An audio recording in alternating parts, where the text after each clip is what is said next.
Speedway for NASCAR Cup Series practice and qualifying on a hot, somewhat steamy day following an exciting Xfinity Series race. 86 degrees ambient, track temp 128, and here we are to practice about an hour or so in advance of the time the race will start tomorrow night. So welcome to our nice air-conditioned booth, thank goodness.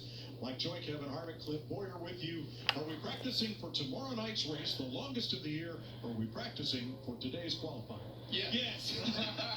We're practicing for both because you got to go these first lap or two to understand what you need for qualifying. So, and after watching that Xfinity race, you also need to understand where you need to run on the racetrack because every lane is available. So it's going to be an interesting practice. Well, they applied the resin on the racetrack. That enabled this rubber to go down in the racetrack, widening that groove out very fast. You already see these cars way up high in that Xfinity race, but moreover, you see them on top of this racetrack. These guys have their hands full, slipping and sliding around. This track temperature is way up, and that means it's going to be slick. So I'm going to be glued to seeing where these guys are out on this racetrack, and moreover, where they're going to figure out how to bust that big lap off for qualifying.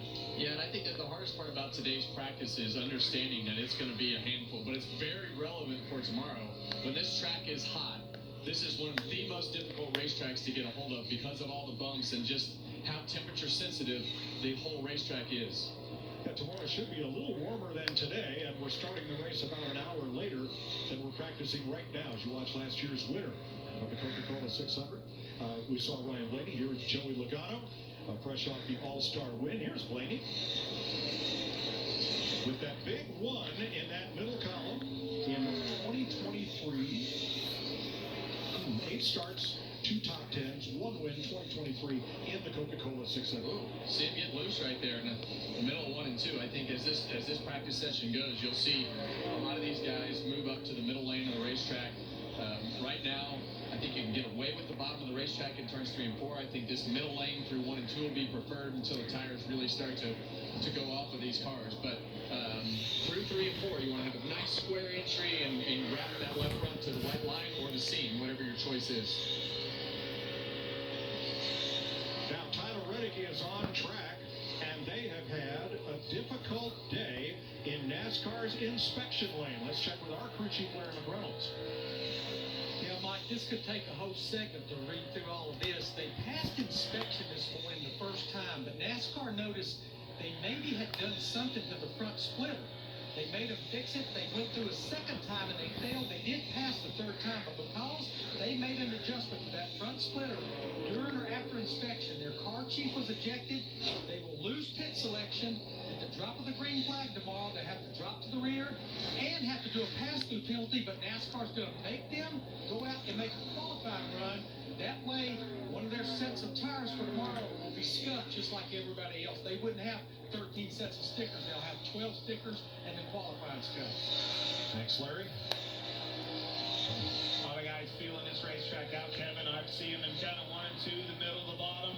Not really up high as they were in the Xfinity, but even in 3 and 4, already starting to move this racetrack up. Yeah, you know it's clean up there, so I would say as they run through practice and get towards the end of this session, they'll definitely feel it out. Well, the big story all of last weekend and this is Kyle Larson and what he is attempting to do, become the 6th man to run the Indy 500 and the Coca-Cola 600 in 1 day, and try to be the 2nd to run all 1,100 miles in 1 day. Here's Ricky Smith. Well, Mike, that's right. It's been a busy week for Kyle Larson, back and forth from Indy to Charlotte. Back here in Charlotte right now as you get ready to practice your Coke 600 car.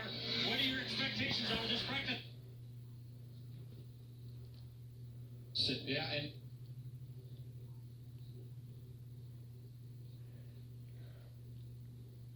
here's a look at it.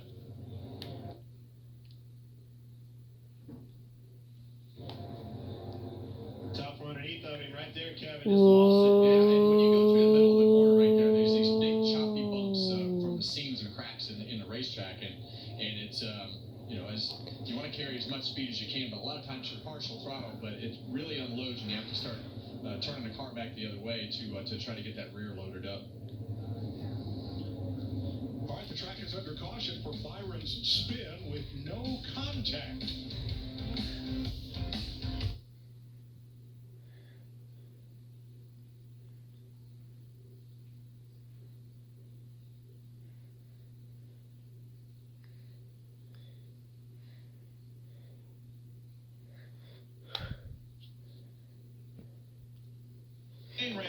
4 laps when everybody else did 6 or 7 at the start of this session. Now back to the pits, and now he is back out.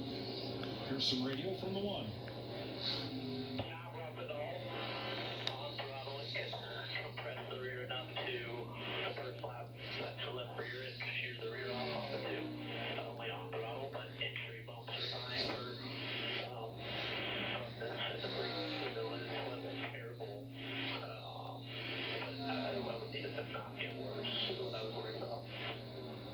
Yeah, so you got to run those limiters that we talk about on the shocks as close as possible, because you want the car to absorb as much of the bumps as possible, and you want the back as low as possible.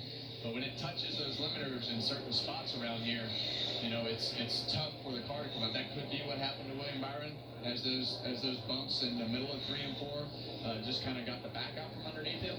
The bumps that Ross is talking about, you could probably is the bump off of turn 2 that compresses these cars really hard. It's almost up on the straightaway. So the car's got right the bumps. You got bumps on the entry to turn 3, entry to turn 1, all the way through the middle of 3 and 4. So you definitely have to have good ride quality here.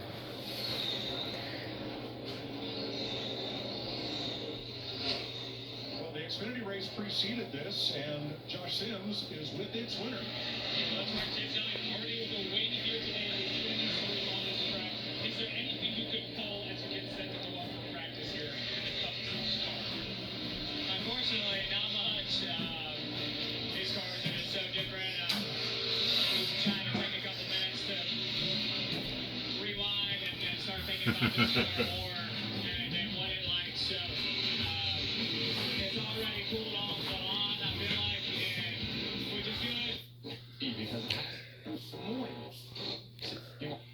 third lane is going to be off in order to get that.